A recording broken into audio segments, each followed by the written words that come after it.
Bismillahirrahmanirrahim. Assalamualaikum warahmatullahi wabarakatuh. Meski Al-Quran tidak menyebutkan jumlah malaikat secara pasti, namun tidak mustahil jumlah mereka banyak dan memiliki tugas masing-masing. Mulai dari 10 malaikat yang wajib kita ketahui dan imani, belum lagi yang lainnya. Sebelumnya, tekan tombol subscribe dan nyalakan loncengnya. Bagikan video ini ke teman dan keluarga kalian, karena sebaik-baik kalian adalah orang yang mempelajari Al-Quran, kemudian mengajarkannya kepada orang lain. Satu lagi, simak video ini sampai selesai, biar nggak salah paham. Malaikat adalah satu-satunya makhluk Allah Subhanahu wa Ta'ala yang paling taat dan tunduk kepadanya. Malaikat hanya mengerjakan apapun yang diperintahkan oleh Allah Subhanahu wa Ta'ala kepada mereka. Selain itu, malaikat pun senantiasa berzikir kepada Allah Subhanahu wa Ta'ala. Tidak diragukan lagi bahwa berzikir merupakan salah satu ibadah yang agung. Karena hal itu sampai-sampai ada malaikat yang bertugas untuk berkeliling mencari orang-orang yang senantiasa bertasbih, bertakbir, dan bertahlil menyebut nama Allah Subhanahu wa Ta'ala. Seseorang yang selalu berzikir ternyata mempunyai nilai yang sangat mulia di sisi Allah Subhanahu wa Ta'ala. Bahkan para malaikat pun sampai mencari orang-orang yang berkumpul untuk melakukan zikir bersama. Seperti yang diceritakan dari Abu Hurairah radhiyallahu anhu, Rasulullah Shallallahu alaihi wasallam bersabda, "Sesungguhnya Allah memiliki malaikat yang berkeliling jalan-jalan mencari ahli zikir. Jika mereka menemukan satu kaum yang sedang mengingat Allah, mereka berseru, 'Marilah kalian menuju kebutuhan kalian.' Rasulullah Shallallahu alaihi wasallam berkata, lalu para malaikat itu mengelilingi mereka dengan sayap-sayapnya sampai langit dunia." Hadis riwayat Bukhari dan Muslim. Dalam hadis tersebut terdapat keutamaan majelis orang soleh. Majelis bersama orang soleh akan memudahkan rahmat Allah itu datang, meskipun kita belum tentu sama dengan mereka, karena ada yang datang dengan maksud berzikir dan berdoa, ada pula karena memenuhi hajat semata. Seperti Rasulullah Shallallahu alaihi wasallam berkata, beliau melanjutkan, Allah berkata, "Maka aku persaksikan kepada kalian, sesungguhnya aku telah mengampuni mereka." Salah satu malaikat pun berkata, "Namun di antara mereka ada si Fulan, dan ia bukan bagian dari mereka. Ia datang hanya karena ada keperluan." Allah menjawab, "Mereka semua adalah teman duduk, dan tidak ada sengsara orang yang duduk bermajelis bersama dengan mereka." Hadis riwayat Bukhari dan Muslim. Tidak hanya itu, majelis zikir merupakan majelis malaikat. Ini juga menjadi penyebab turunnya ketenangan dan rahmat Allah. Allah membanggakannya kepada malaikat. Rasulullah Shallallahu alaihi wasallam bersabda, "Tidaklah sekelompok orang duduk berzikir kepada Allah Subhanahu wa Ta'ala kecuali para malaikat mengelilingi mereka. Rahmat Allah meliputi mereka, ketentraman turun kepada mereka, dan Allah menyebut-nyebut mereka di hadapan para malaikat yang ada di sisinya." Hadis riwayat Muslim. Dari hadis tersebut, nampak secara nyata bahwa berkumpul untuk membaca dan mempelajari Al-Quran merupakan salah satu bentuk zikir yang mulia. Lalu bagaimanakah caranya? Caranya yaitu, satu orang membaca dan yang lain mendengarkannya. Sebagaimana disebutkan dalam hadis dari Abdullah, dia berkata, Nabi bersabda kepadaku, "Bacakanlah Al-Quran kepadaku." Aku menjawab, "Apakah aku akan bacakan kepada Anda, sedangkan Al-Quran diturunkan kepada Anda?" Beliau menjawab, "Sesungguhnya aku suka mendengarkannya dari selainku." Maka aku membacakan kepada beliau surat An-Nisa. Hadis riwayat Bukhari dan Muslim. Selain itu, orang yang selalu berzikir juga akan dibangkitkan di hari kiamat dengan wajah yang bersinar. Seperti dalam sebuah riwayat, Rasulullah Shallallahu alaihi wasallam bersabda, Allah akan membangkitkan kaum-kaum di hari kiamat. Di wajahnya terdapat cahaya laksana mutiara. Mereka dikerumuni banyak orang. Mereka bukan nabi atau syuhada. Kemudian ada seorang Arabi datang dengan melangkah menggunakan lututnya. "Wahai Rasulullah, terangkanlah kepada kami tentang mereka agar kami mengenalnya." Rasulullah menjawab, "Mereka adalah orang-orang yang saling mencintai karena Allah. Mereka dari suku yang berbeda dan dari negara yang berbeda. Mereka berkumpul untuk berzikir kepada Allah dan mereka mengingatnya." Hadis riwayat At-Tabrani. Masya Allah, sungguh mulianya bagi mereka yang berzikir menyebut nama Allah Subhanahu wa Ta'ala. Semoga kita termasuk ke dalam golongan tersebut dan mendapatkan surganya. Amin ya Rabbal Alamin.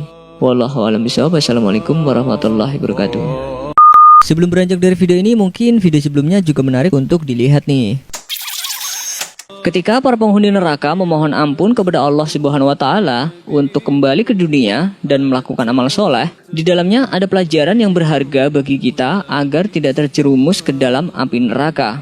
Manusia dikatakan makhluk yang paling sempurna karena Allah Subhanahu wa taala bukan hanya memberikan hati, mata dan telinga, akan tetapi akal dan nafsu. Hal ini juga yang mendasari bahwa manusia harus mampu mensyukuri nikmat tersebut. Rasa syukur akan menumbuhkan ketaatan kepada Allah, sedangkan kekufuran hanya akan melahirkan kemurkaannya. Dan pada akhirnya neraka yang penuh dengan siksaan memang diperuntukkan bagi mereka yang kufur, sebagaimana Allah gambarkan melalui firman-firman-Nya.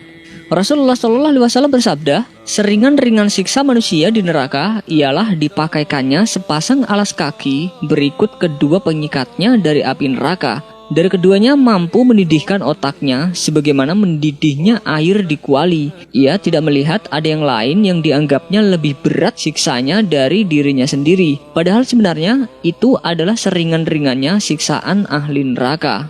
Hadis riwayat Bukhari, Muslim dan Tirmidzi.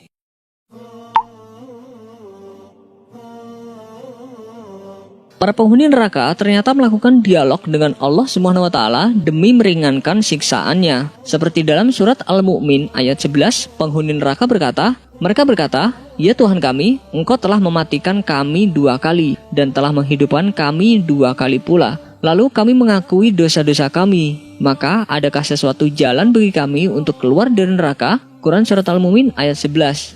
Maka Allah menjawab mereka dengan firman-Nya, "Yang demikian itu adalah karena kamu kafir apabila hanya Allah saja disembah, dan kamu percaya apabila Allah dipersekutukan.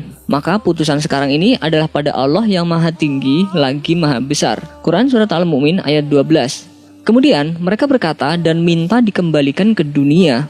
"Ya Tuhan kami telah melihat dan mendengar, maka kembalikanlah kami ke dunia. Kami akan mengerjakan amal soleh. Sesungguhnya kami adalah orang-orang yang yakin." Quran surat As-Sajdah ayat 12.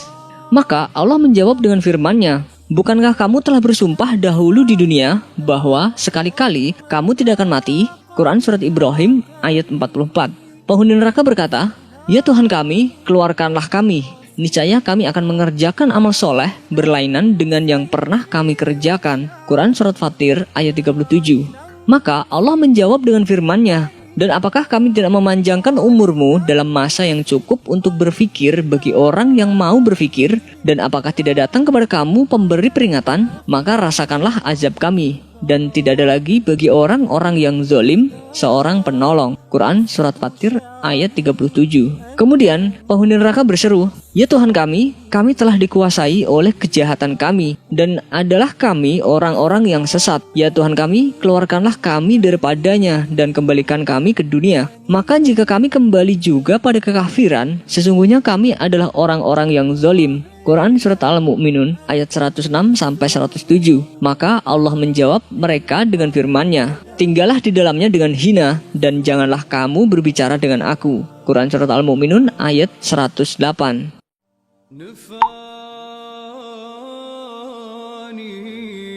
Dan setelah itu, untuk selama-lamanya mereka tidak dapat berbicara, dan demikianlah mendapatkan puncak siksa yang sangat berat. Seperti yang tertulis dalam surat An-Naba, mereka tidak mendapat kesejukan di dalamnya, dan tidak pula mendapat minuman selain air yang mendidih juga nanah.